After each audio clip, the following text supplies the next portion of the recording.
to show you our notes and technical disclosures because I will be making forward-looking statements.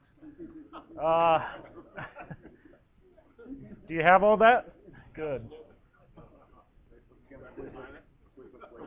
Yes.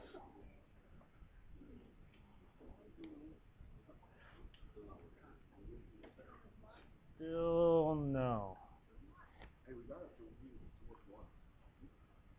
We did. We got it. Okay. It's changing on the computer. Oh, is it changing on the computer? I just come on. Still not? Yeah, I'll do it again. It's weird that it's changing there, but not here. Huh? Ooh. Oh, okay, there we go. All right. So Liberty Gold, really quick, we're a TSX listed junior gold exploration company. We're based in Vancouver. Our subsidiary, U.S. subsidiary, is based in Elko, Nevada, and we were formed as a spin-out when Newmont purchased Frontier Gold back in 2011. And our business is finding and responsibly developing gold deposits throughout the western U.S. Some of our projects that we're operating right now is Black Pine up in southern Idaho, Kinsley in eastern Nevada, and Goldstrike down here in southern Utah. That's going to be the rest of the talk. We'll focus on Goldstrike here.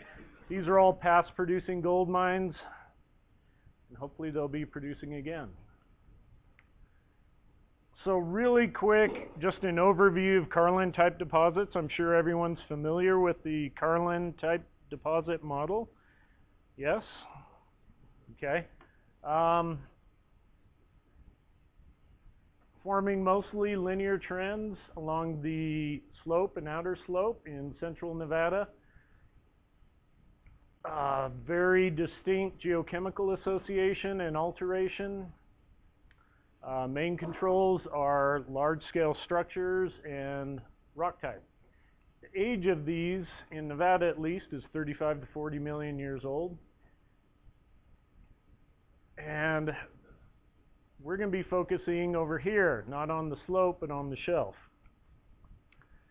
So gold on the shelf, even though most of the exploration has been done on these Carlin trend, Cortez trend, there's been quite a bit of gold discovered off these main trends on the shelf rocks. Over 40 million ounces have been discovered on the shelf. And that is our, that's why we're there. We think there's a lot of prospectivity on the shelf, and it's been relatively unexplored compared with areas further west. So the project location, Goldstrike, is 35 miles northwest of St. George, Utah. It is on the east fork of the Beaver Dam Wash in the Bull Run Mountains of Washington County. Right now, our current project is 76 square kilometers. It's huge. And we've identified gold occurrences in here over a 12 by 10 kilometer area. So this is a district scale project. So some of the history of Goldstrike, it has a very rich history that began with Spanish mining.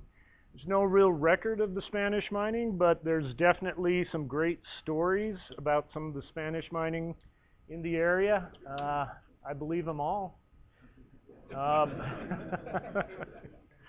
Gold was first reported in this area in the late 1890s, caused a small rush. Early underground mining on high-grade zones started around 1900 and continued to 1910.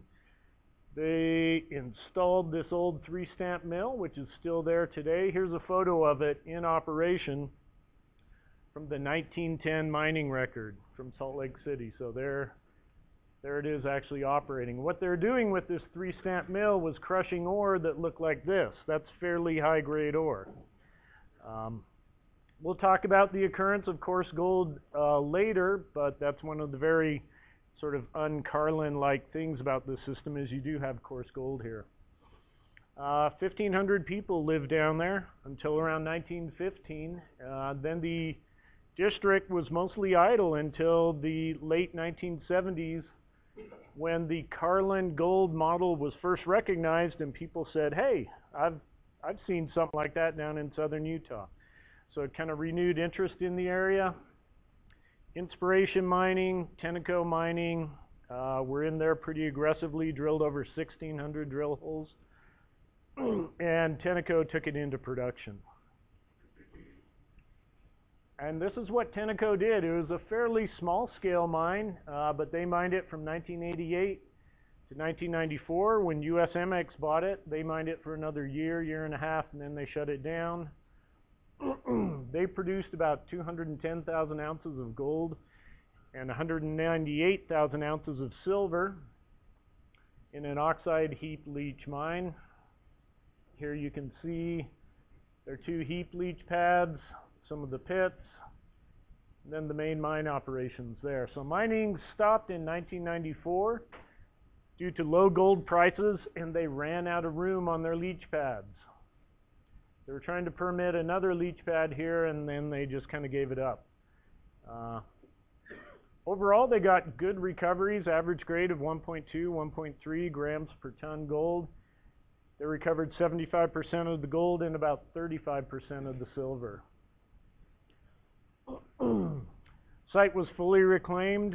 Reclamation was deemed final and complete by the state in 1996. Around 2010, a group called Cadillac Mining came into the area and consolidated the district. And they drilled about 12 holes, and then they were taken out by Pilot. It was then Pilot. In a stock and cash deal in 2014 worth $7 million. Since then, Liberty has doubled the size of the project through staking and leases. And to date, actually on Friday, we completed our last hole. We have 476 holes, an investment of over $10 million in 3 years. So here's some old photos of Goldstrike in production. This is what the processing plant looked like. The pregnant ponds, barren ponds. Here's a shot of the heap leach and some of the active mining. It was a fairly small operation. They were, well, you can tell by their production, but they mined from 12 small pits, basically high grading this thing. So jumping into the geology, the regional setting for Goldstrike, it's unique. There's a lot of different things going on in this area, and they all seem to come together right there at Goldstrike. So it's on the eastern extent of the severe fold thrust belt, right there along the leading edge of the thrust. In fact, you can see right where the thrust goes. It's located at the transition zone between Basin and Range and Colorado Plateau provinces. And it's at the southwestern end of what's called the iron axis, which is a fairly linear trend of tertiary intrusives with an iron-rich skarn. And the very last one of these tertiary intrusives is just north of us, called the Mineral Mountain Intrusive. These red dots are the known gold occurrences. So I'm not implying there's any relationship between this trend and the gold, but it makes a nice picture. Oops. Sorry. So an overview of the geologic setting, we have Paleozoic carbonate rocks thrust from the west over Mesozoic siliciclastics. The folded and thrust imbricated Paleozoic rocks are unconformably overlain by tertiary sandstone and conglomerate, and later by Miocene volcanic rocks. From 18 to 13 million years ago, there was quite a bit of intrusive activity there with mafic dikes and Alaskite intrusive and later Lamprofere dikes. And faulting here is very complex, as we'll see, with pre-syn and post-mineral movement along large-scale strike-slip faults, creating a series of horse and grabens through the area. So looking at the stratigraphy here, we again have the Mesozoic rocks Paleozoic thrust over the top of this. So our Paleozoic section consists of redwall limestone, Chainman shale. In this area, the Chainman shale is only about 30 feet thick.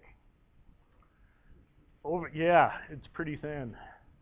Overlying that, we have the Scotty Wash quartzite. So the red stars indicate that this Paleozoic unit is a good gold host. Above the Scotty Wash, we have Colville, which is kind of the main host rock out there. Above that, we have the Pacoon dolomite, the middle unit of which, a dolomitic sand, also makes a very good host rock.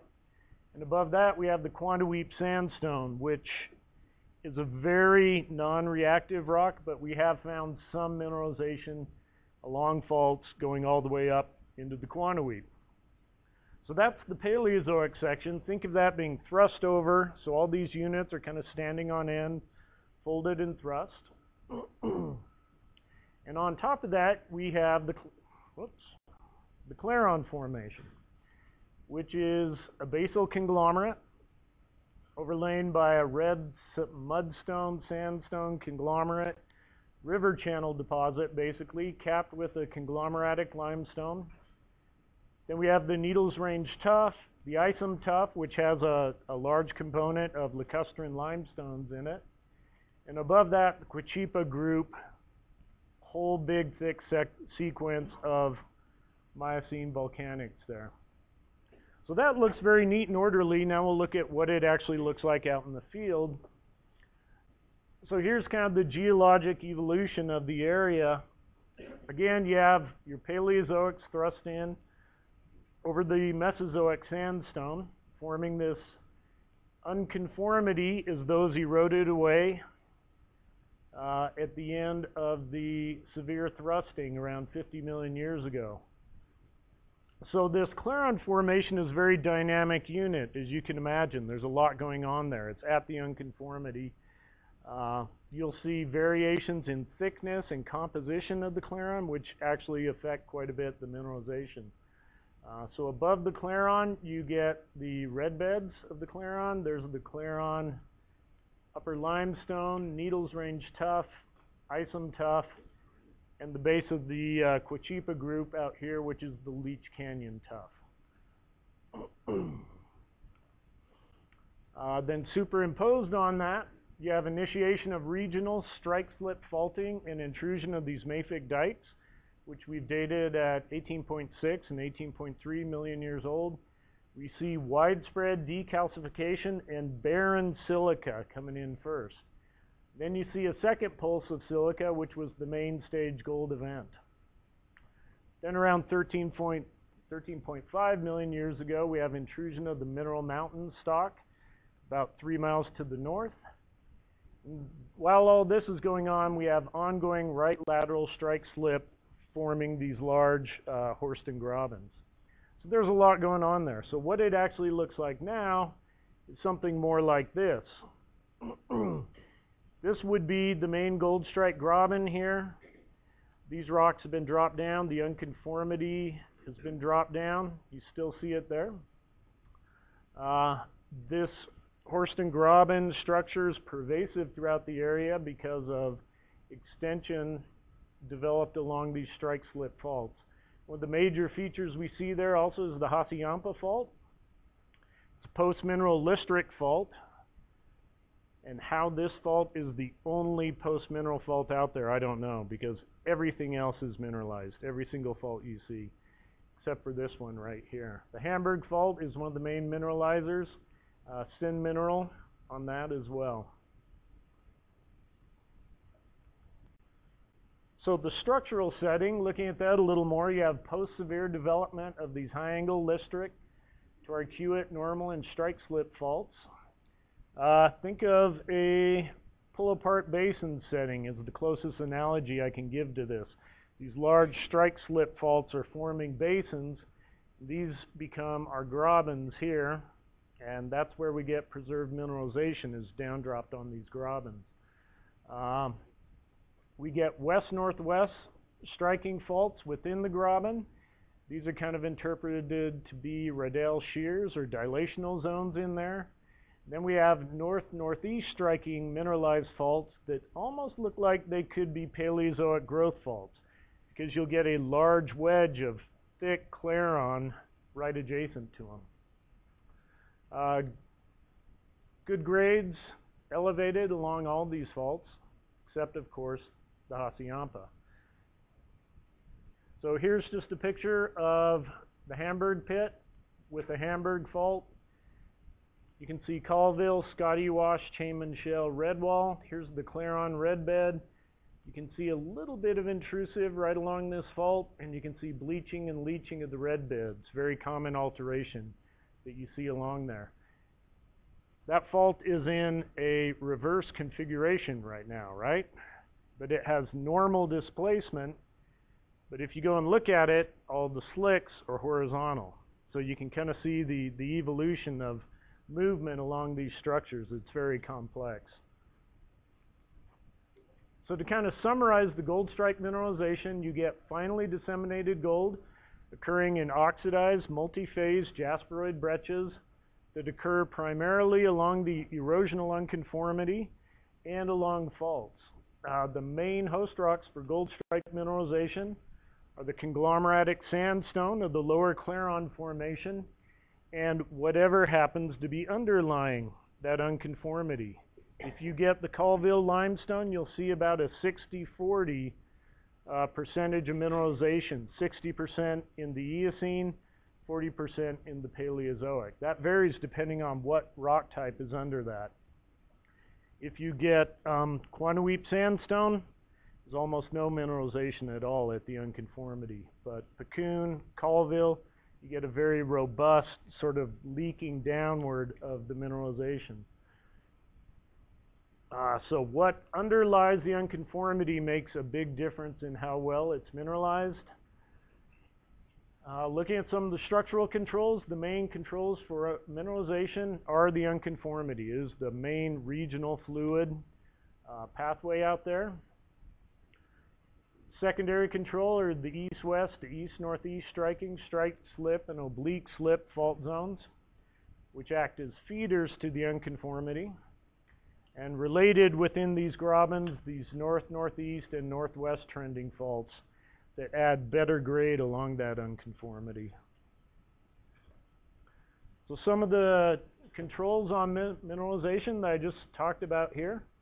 The main one on the south is the Covington Hill Fault, defining the western graben. The Hamburg Fault, defining the Goldstrike graben. This Hassayampa Fault, again, is post-mineral. Then you have the unconformity extending to the west or north under cover of the Miocene volcanic rocks. Here's a very cartoony cross-section right here showing the peg leg graben. This is the cross-section line. So here's our peg leg graben.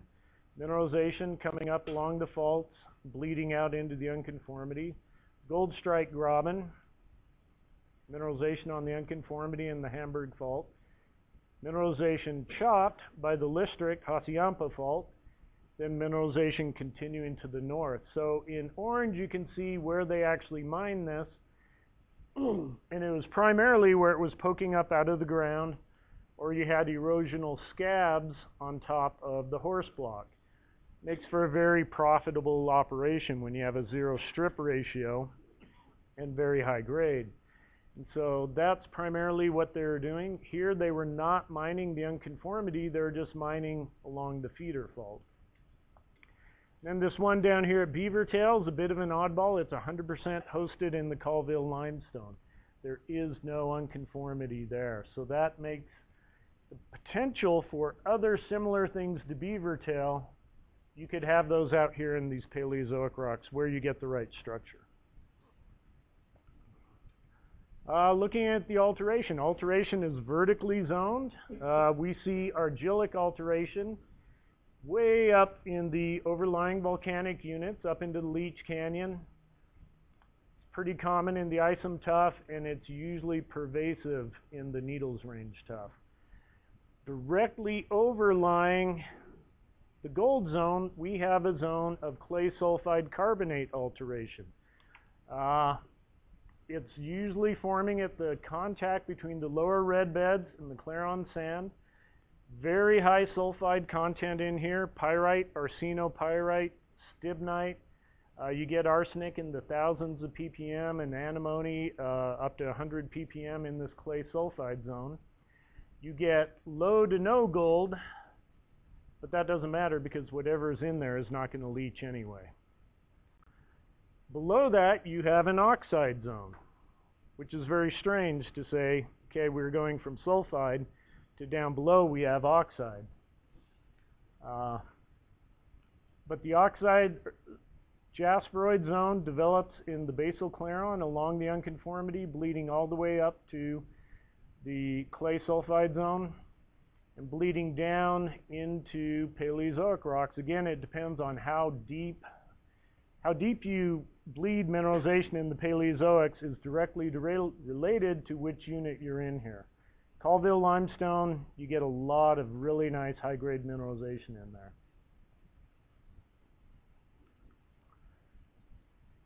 So kind of looking at the paragenesis of mineralization, starts with an early stage of weak, widespread decalcification in the Paleozoic rocks, and it looks like it was in the lower claron as well. Almost everywhere you see lower claron, it's altered. So it's really hard to tell what the original rock type was, but it looks like it was a sandstone with a very calcareous matrix. So it looks like that claron was decalcified as well.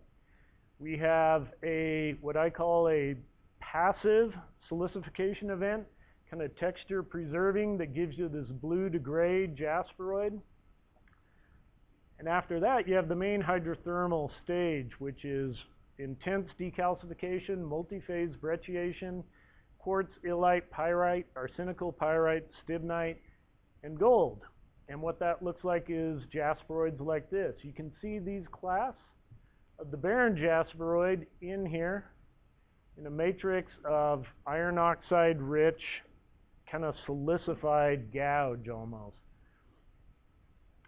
Next, you kind of have the final stage, late stage. You get a lot of crystalline jarosite, gypsum, barite, along with orpiment, realgar, and massive calcite veining, filling up some of the void space along these secondary feeder faults.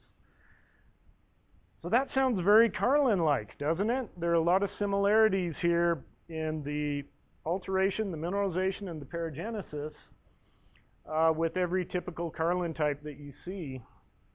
And it looks a lot like a Carlin type. This stuff, especially, that's a dead ringer. So we have the alteration, we have the mineral association, and we can't say that we have micron gold hosted in arsenical pyrite, because we can't back that up. Most of what we see, about 95% of what we drilled, is oxide, so we can't see that. We are starting to hit some primary sulfide, so we would like to look at that and say definitively we do have micron gold in arsenical pyrite rims, but we can't say that yet. So higher grade mineralization, this is what it looks like. Here's some core taken from a metallurgical core program that we did late last year. Here is our just kind of undisturbed conglomeratic claron formation. These pieces are very angular, but usually they're well-rounded, silicified in this matrix of fine white sand, just pervasively oxidized, so that ran almost 5 grams. Here is a tectonic breccia where again you see these class of that passive barren jasperoid in a breccia matrix supporting it. That's around 2.2 grams. Here you can clearly tell what the protolith was. You can say, oh yeah, if you've got conglomerate, you know you're in tertiary. It's almost impossible to tell what the host rock was here. Because of those multiple phases of alteration, it's really hard to tell. We have collapsed breccias forming in the Paleozoic here. Good grade in that. Well, not good grade relatively, but grade. And we have a hydrothermal breccia where these things have been rounded and rotated with very high grade. Like I said, we are getting into some primary sulfide ore here. This is what our transitional stuff looks like.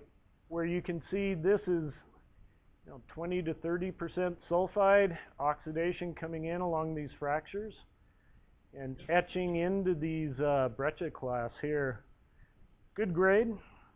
And this is what our purely sulfide ore looks like.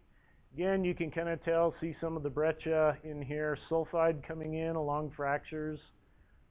That ran almost 5 grams as well.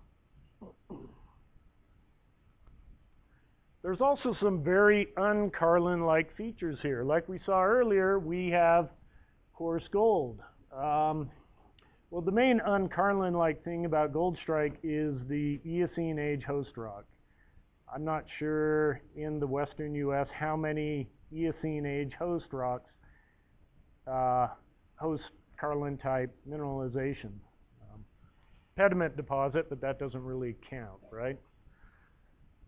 And the age of mineralization. So we've done some age dating out here. We've got an 18.3 million year old date on a altered and mineralized mafic dike, which kind of sets the upper limit for mineralization here.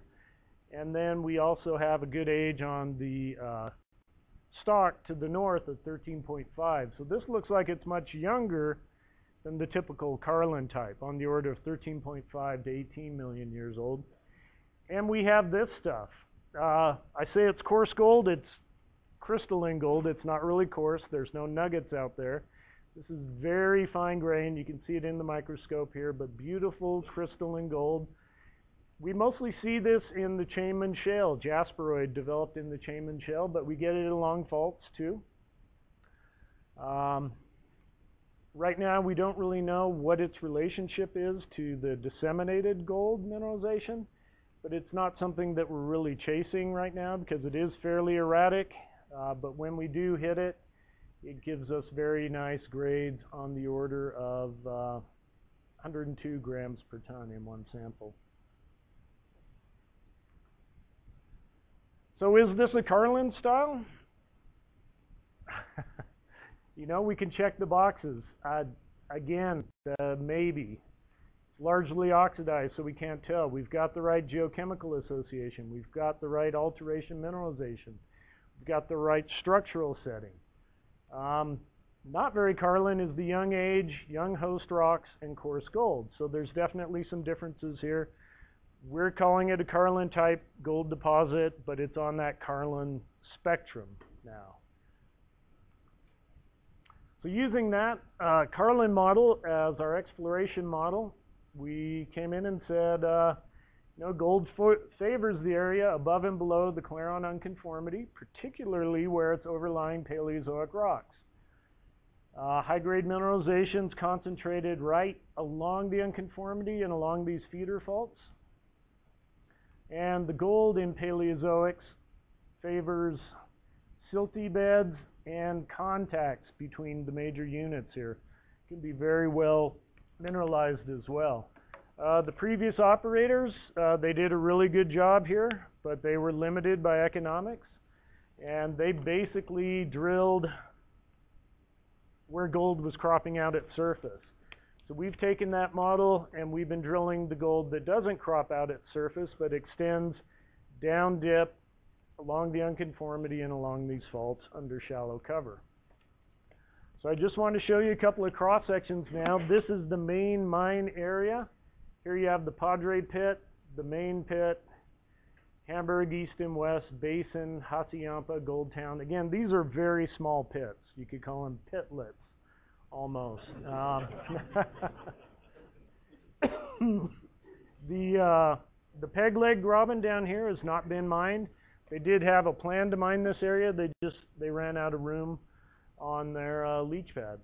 So the first section we're going to look at is this section 1, what we call the Coreshack Section. So going back to the original sort of cross section that you saw here, we have the unconformity, Claron formation here. Here's the Basin pit where they mined it.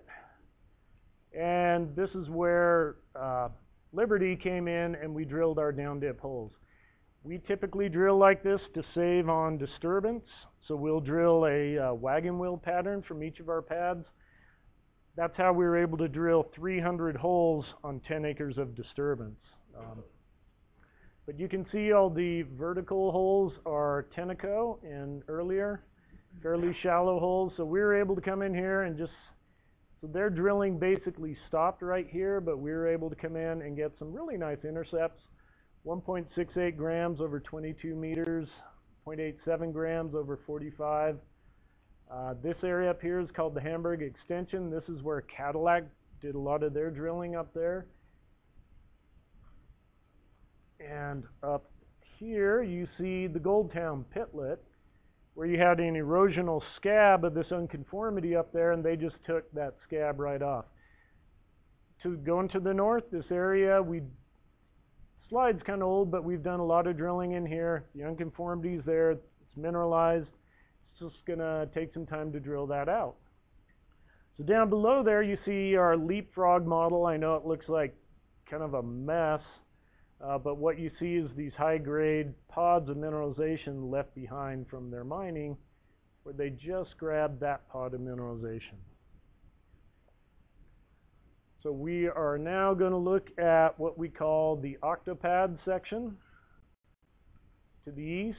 Octopad because, again, we drilled all these holes off one pad trying to save disturbance. There was their last hole right there where it looks like they got maybe 10, 15 feet of a half gram. We came in and drilled a hole where we got 38 meters of 3.28 grams. So this can change quite a bit over a very small area depending on those local northwest, northeast controls. So we've got quite a bit of mineralization left here. This is the Goldstrike Graben. Here's that Listric Hasayampa fault. The dip slope here is open to the north, and that's where we've been drilling a lot this year. This is all 2016 drilling. Looking at this at Leapfrog, it forms a very nice high-grade pod of oxide material that would make a nice starter pit potential, and we're looking at economics of these things right now. Unfortunately, they put their leach pad on top of it. And you can see they did some condemnation drilling, but I think if they'd known about this pod, they wouldn't have put their leach pad there. So now we're going to look at the, section number 3, what we call the Aggie section on the far western end of the main area. This is another one where right here, this is the same Goldstrike Graben. You've got the Hasayampa fault, the Hamburg fault. The Graben narrows down quite a bit here. Here you've got the horse block of Colville limestone and then the peg leg Graben here to the south. They drilled the peg leg Graben. They knew there was gold there. They just didn't follow it up. They were going to mine this and mine this. We went in and said, well, let's test this down dip and see what it does. This is actually an area where you get a nice northwest fault coming in through here that gives you locally very good grades like 2.24 grams over 58 meters. Again, forming what we think would be a nice starter pit potential there. So where are we now? We've finished hole number 476 on Friday. So we've completed 74,675 meters of drilling in the past 2 years. 46 miles of drilling.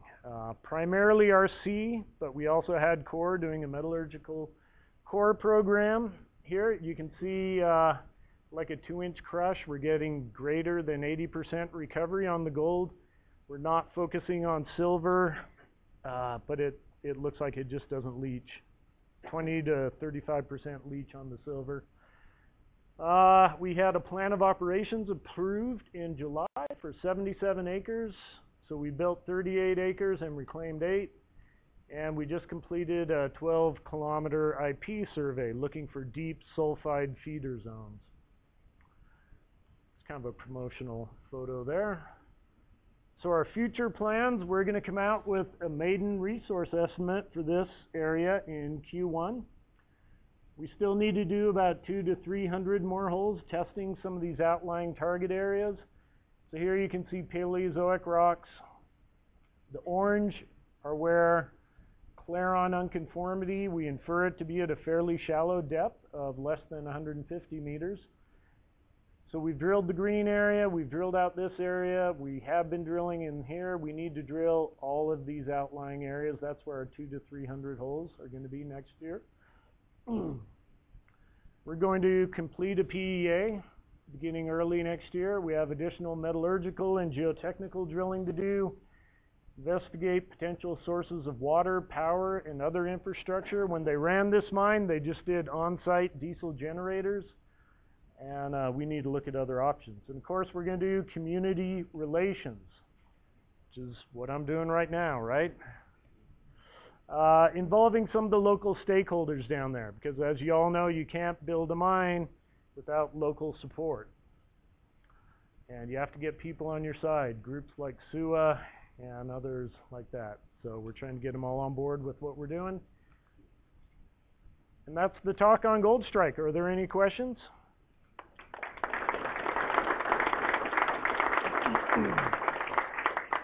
Yes. What's the abundance of thallium and mercury? Thallium you will get on, boy, it's all over the place, but 50 to 100 ppm. Mercury usually less than 10 ppm, but so yeah, quite a bit of mercury in there. Cost per foot? Core or RC? RC. You're going to love this. $18 a foot. Oh my God, really? Yeah. We've got good drillers. And we're also drilling fairly short holes. So when you're only drilling to 500 feet, it can go very fast. You don't need to swap out bits. And these are short moves, or they're just rotating on the pad. So that's kept our drill costs very low for RC. Well, that was HQ metallurgical core, so that was fairly expensive, on the order of $70 a foot. Bob?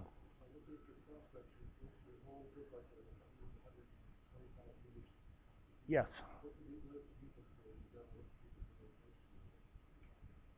Deepest mineralization is, well, we'll see when I get assays back from my next hole out there. It could be very deep as 1,200 feet. It looks like the mineralization just keeps going to the north under that dip slope. It's fairly consistent. You can find the high-grade zone, so 1,200 feet. But you're right, we do shallow drilling, getting that low-hanging fruit primarily. If you go back to what the project looks like, I did below that Carlin. This one? Carlin, right? So all the gold is big, Yeah. Stuff here, just below the Carlin formation, looks like they are all mineralized, right? Yes. So That's because when you get faulting going through the Colville, mineralization, this is primarily fault controlled, whereas this is stratigraphically controlled. We like to find zones like that. Very typical to see mineralization going way down into the Paleozoics where you have good structure and or stratigraphy. Anyone else? Yes. What was the results of your IP?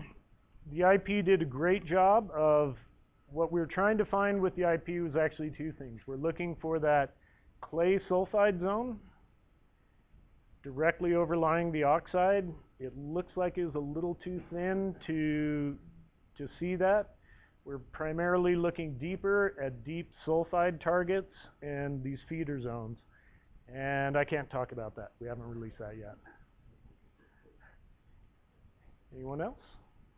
Yes. You said you had some mineralization within Colville. Do you know what was showing that? It's basically the lithology where you get thinly bedded silty units and structure. So these big structures keep going below the unconformity into Colville. They're tight structures, maybe 50 to 60 feet wide zones surrounding that damage zone of the structure. But all these faults I show as lines, it's not a single line. It's a zone of damage with multiple faults going through there on the big ones, yeah. Yes? I have not, or we have not done any metallurgical work on the silver or looked at the mineralogy of the silver to say exactly why it doesn't leach, but that's a good question. We're not looking at the economics of the silver, but by sheer abundance, this is a silver deposit, not a gold deposit. We get 10 to 1, 5 to 1 silver to gold ratios here. Doesn't leach, it's not worth as much. By value, it's a gold deposit. So the hydrothermal fluids, Carlin, they capacitively, I mean, it's pretty much confirmed that they capacitively brought to the surface. Is that similar out at Goldstrike, or is there any overpressuring? What are the fluid studies indicate so far? We don't have any.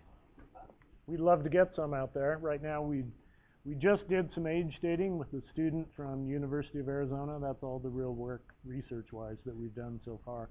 We do have that early texture-preserving silica event overprinted by what looks to be a more violent silica event, where you see a lot more of these hydrothermal breccias. Yeah. Bob?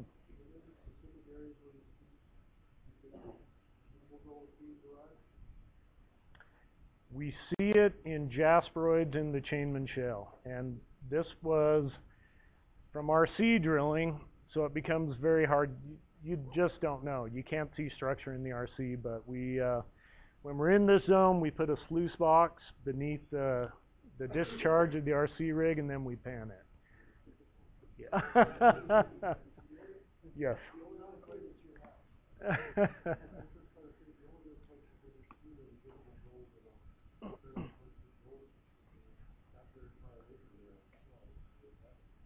Oh yeah, yeah. Well, you do have plasters in Aggie Creek, right? And again, what is the association there? Yeah, it's, well, we might have one in our area too. It's hard to say. Yes?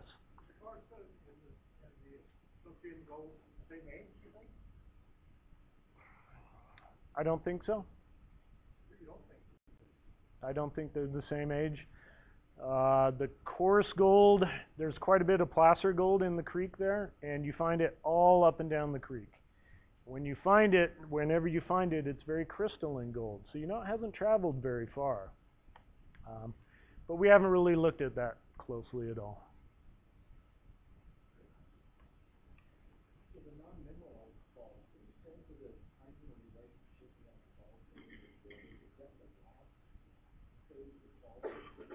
The strike slip faulting, yeah, on almost all the faults you see out there, you've got horizontal slicks with normal displacement in a reverse configuration. So the structural history is very complex, and last movement was strike slip. It's an ongoing thing out there. Yes? What's that? We see the northern end of the Mineral Mountain Intrusive is actually displaced by over 1 kilometer.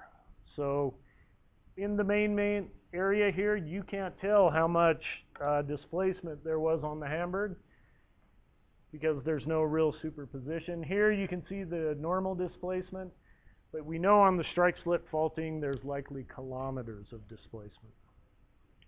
Yes? Yeah, you said that you have only one age dating done. What is the sample? Is it from the Tudor zone, or how can you tell what exactly is dating? So we actually got quite a few dates. We dated the Miocene tuffs, the Leech Canyon, the Isom tuff, and the Needles Range tuff. We dated the Mineral Mountain Intrusive. There are already published dates on those, but we just wanted to see if we could get a better date using better equipment.